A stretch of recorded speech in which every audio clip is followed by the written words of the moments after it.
முன்வைக்கீங்க. திரு G K. Nagaraj 4 நாற்காலியில் அமர்ந்திருக்கிறார். அவருடைய இலக்கு அவர் சொல்லியிருக்காரு.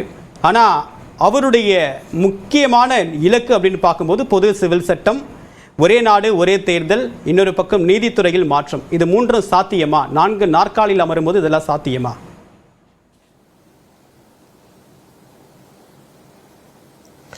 அனைவருக்கும் வணக்கம். எது சாத்தியமில்லையோ, எது நாட்டின் வளர்ச்சிக்காக தேவையோ, எது 2047 ஒரு தொலைநோக்கு பார்வையுடைய வலிமையான பாரதத்தை படைக்குமோ அதை செய்ய நரேந்திர மோடி அவர்கள் ஒருபோதும் தயங்கியதில்லை. 3வது முறையாக அதை செய்வதற்காக, இது இன்னும் புதுசு இல்லை. நண்பர் அவர்கள், திமுக நண்பர்கள் சொன்னாங்க, இது எங்களுடைய ஏற்கனவே தேர்தல் அறிவிப்பு, ஒரே நாடு ஒரே தேர்தல்ங்கிறது அறிவிக்கப்பட்ட ஒன்றுதான், புதுசு அல்ல. நீதித்துறையில் மாற்றம் வர வேண்டும் என்று பல முயற்சியை நாங்கள் எடுத்துக்கொண்டிருக்கின்றோம். புதிய குற்றவியல் நடைமுறை சட்டம் அதற்காக தான் கொண்டு வரப்பட்டது. ராஜ துரோகம் எல்லாம் இருந்துச்சு, அதையெல்லாம் நீக்கி இன்றைய மக்களுக்கு ஏற்பட்ட ஒரு சட்டமாக அதை கொண்டு வந்திருக்கிறோம். புதுமையை விரும்பி புதுமை மாற்றத்தை கொண்டு வந்திருக்கோம். இன்னைக்கு அதிக அளவில் டிஜிட்டல் பரிவர்த்தனை நடக்கிற நாடு என்றால் இந்தியா. அது அந்த அளவுக்கு டிஜிட்டல் பரிவர்த்தனை உலகத்திலேயே பல நாடுகளை மிஞ்சிவிட்டு இந்தியாவாக டிஜிட்டல் இந்தியா வந்தப்ப எல்லாரும் கிண்டல் பண்ணாங்க. டிஜிட்டல் இந்தியா வந்துருமா, காய்கறி விற்கிறவங்க எல்லாம் டிஜிட்டல் இந்தியா வந்துருவாங்களா, மொபைல். இன்னைக்கு காய்கறி விற்கிறவங்க, பால் விற்கிறவங்க டிஜிட்டல் இந்தியா மூலமா பால் வித்துட்டு இருக்காங்க. திரு ஜி.கே. நாகராஜ், டிஜிட்டல் இந்தியா ஒரு பேங்கிங் ரிஃபார்ம், அது ஈஸியா பண்ணிட முடியும். கான்ஸ்டிடியூஷன்ல 5 அமெண்ட்மெண்ட் பண்ணணும் அப்படின்னு சொல்றாங்க.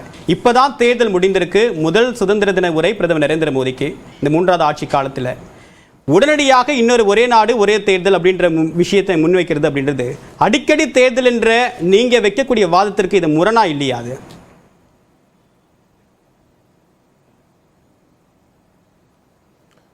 அதாவது நீங்க ஆர்டிகல் 370 குறித்து நீக்கப்படுகின்ற பொழுது நேரு அவர்களே அச்சத்தோடு தான் அதை அணுகினார். அவர் கை வைக்கல ஆர்டிகல் 370.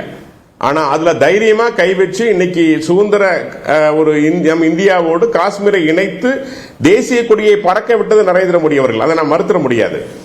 நீங்க ஒரே நாடு ஒரே தேர்தல் குறித்து நான் சொல்லணும் அப்படின்னா, 1952 இருந்து 1967 வரைக்கும் ஒரே நாடு ஒரே தேர்தல் நடைபெற்றுக் கொண்டிருந்தது.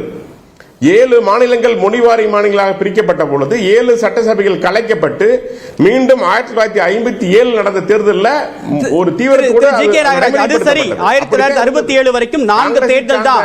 அந்த காலம் அப்படின்றது ஒரு 14-15 வருடங்கள் தான். 4 முறை தான் சைமல்டேனியஸ் எலெக்ஷன் நடந்திருக்கு. ஆனா 98-99 உங்களுடைய ஆட்சி கவிழ்ந்தது.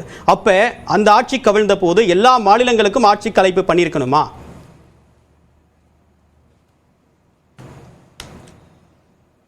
இல்ல, அது நீங்க சரியான ஒரு கேள்வி கேட்குறீங்க.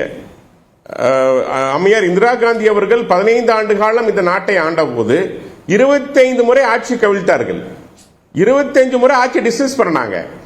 இப்ப நீங்க நம்ம பாரத பிரதமர் ஆட்சியில எத்தனை முறை ஆட்சி கவிழ்க்கப்பட்டு? ஜி.கே. நாகராஜ், இப்ப எஸ்ஆர் பொம்மை கேஸ் வந்திருக்கு. ஜட்ஜ்மென்ட்க்கு பின்னாடி இப்ப ஒரு முறை கூட ஆட்சி கவிழ்ப்பு அப்படின்றது இல்ல. எல்லாமே காங்கிரஸ் ஆட்சி காலத்திலேயே எமர்ஜென்சி நீங்க கிளைம் பண்ணீங்கன்னா எப்படி? அது மற்ற வெவ்வேறு தருணங்கள்ல இந்திரா காந்தி இல்லாம வெவ்வேறு பிரதமர்கள் இருந்திருக்காங்கல்ல, அவங்களோட ஆட்சி காலத்திலயும் எமர்ஜென்சி கொண்டு வரப்பட்டிருக்கு. தீர்ப்பு வருவது இல்லைங்க. தீர்ப்பு என்பது வேறு, ஆனால் நடைமுறைப்படுத்துவது என்பது வேறு. அதை உண்மையாக நடைமுறைப்படுத்துகின்ற கட்சி பாரதிய ஜனதா கட்சி. அரசியலமைப்பு சட்டத்தையே மாற்றியவர் இந்திரா காந்தி அவர்கள். தனக்காக தன் மீது வழக்கு வரக்கூடாது, தான் எடுக்கின்ற முடிவு கேள்வி கூடாது என்று அரசியலமைப்பு சட்டத்தை மாற்ற முற்பட்டவர் இந்திரா காந்தி அவர்கள். அதனால இன்னைக்கு ஒரு அரசியலமைப்பு சட்டம் தூக்கிட்டு சொல்றாங்க. ராகுல் காந்தி சொல்றாரு, அது மொராஜி தேசாய் கொண்டு வந்த அரசியல் சாசன சட்டம், அதனாலதான் கையில வச்சு ஆர்டர் காமிக்கிறாங்க.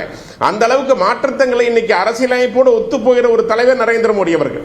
அதனாலதான் இது சாத்தியம், முடியும்.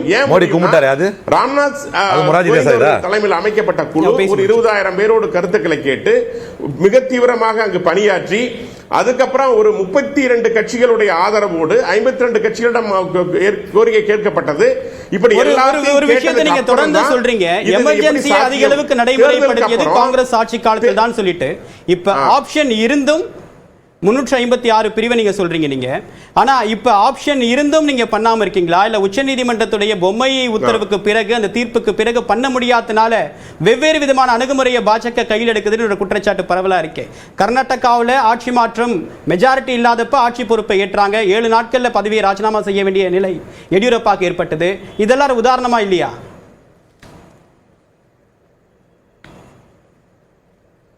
இல்லைங்க, நீங்க ஜனநாயகத்துக்கு மாறுபட்டு பாஜக நடந்திருந்தால், பாஜகவினுடைய செயல்பாடு வந்து 7 நாட்களை பதவியை ராஜினாமா பண்றாரு. தமிழ்நாட்டில் திமுக ஆட்சியில் இருக்க முடியாது. சரி, நான் சொல்றது இங்க நான் திமுக பத்தி சொல்றேன். ராஜினாமா பண்றாரு அப்படின்னா அதற்கு பல்வேறு காரணங்கள், அங்க உள்கட்சியில் இருக்கிற பிரச்சனைகள். ஆனா மத்திய அரசுடைய செயல்பாடு என்னங்கிறத நீங்க பார்க்கணும். மத்திய அரசு ஒருபோதும் அரசியலமைப்பு சட்டத்துக்கு மாறுபட்டு செயல்பட்டது இல்லை. அரசியலமைப்பு சட்டத்தை காக்க வேண்டும் என்பதற்காகத்தான் நரேந்திர மோடி அவர்கள் இவ்வளவு சிரமப்பட்டு இருக்கிறாங்க. ஒன்று. இரண்டாவது, இன்னைக்கு திமுக எடுத்துக்க தமிழ்நாட்டில் ஏறக்குறைய 15 மசோதாக்கள், திட்டங்கள் எதையும் நடைமுறைப்படுத்தல. நவோதயா பள்ளிகள் நீங்க பாத்தீங்கன்னா ஆரம்பத்திலிருந்து ஒரு மாணவனுக்கு 80,000 ரூபாய் இலவசமா கிடைக்குது, நடைமுறைப்படுத்தல.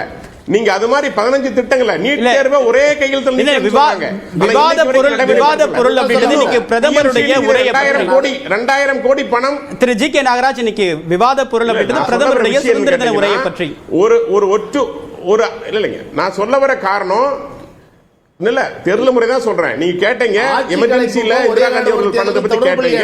ஜனநாயகம் குறித்து பேசுற நான் சொல்றேன், ஒரு ஆட்சியை கலைக்க வேண்டும் என்றால் நீங்க பாஜகவுக்கு வாய்ப்பு அதிகம் உண்டு. அந்த அளவுக்கு இங்கு திமுக செய்து கொண்டிருக்கிறது. தீவிரவாதமாகட்டும், போதைப் பொருளுடைய தாக்கமாகட்டும், எல்லாமே இந்த ஒரு ஜனநாயக பிரிவினைவாதத்தோடு தான் தமிழ்நாட்டை தனியாக பிரிக்கிற மாதிரி தான் செயல்பட்டு கொண்டிருக்கிறது. இந்தியாவோட ஒத்து செல்லாத ஒரு அரசாங்கம்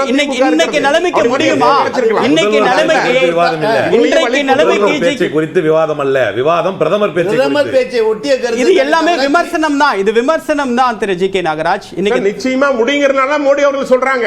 இரண்டாவது, பொது சிவில் சட்டம் என்பது தேவையான ஒன்று. ஏன் தேவையான ஒன்று அப்படின்னா, இன்னைக்கு ஒரு நாட்டுல எப்படி 2-3 சட்டங்களால் ஒரு மாநிலத்தை நாம ஒரு நாட்டை ஆள முடியும்? அதான் மோடிஜி அவர்கள் சொல்றாங்க, பொது சிவில் சட்டம் தேவை. ஏனென்றால் அது நாட்டின் வளர்ச்சிக்கு மட்டுமல்ல, ஒன்றுபட்ட இந்தியாவிற்கும் தேவையானது. அது தேவை. ஒரு குறிப்பிட்ட மதத்திற்கு மட்டும் சில சலுகைகள், ஒரு தனிப்பட்ட சட்டங்கள் அப்படிங்கிறப்போ அது நிச்சயமா ஒட்டுமொத்த தேச வளர்ச்சியை பாதிக்கும். இதனாலதான் பொது சிவில் சட்டம் தேவை. அதனுடைய பலன்கள் என்ன?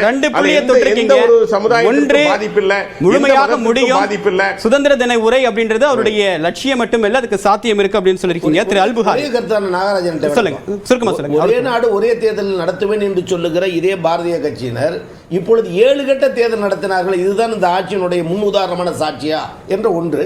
மற்றொன்று, பாரத பிரதமர் பேச்சை குறித்து விவாதம் நடக்கும்போது தவறா புரிஞ்சிருக்காரு. நாங்கள் நினைத்தால் திமுக ஆட்சியை கலைத்து விடுவோம் என்று பேசுவது, இதுவே சட்ட விதிகளுக்கும் இந்திய அரசியலமைப்பு சட்டத்துக்கும் விரோதமான கருத்தை மக்கள் மத்தியில் பரப்புகிறார் என்பதற்கான அடையாளங்கள் சான்றுதான்.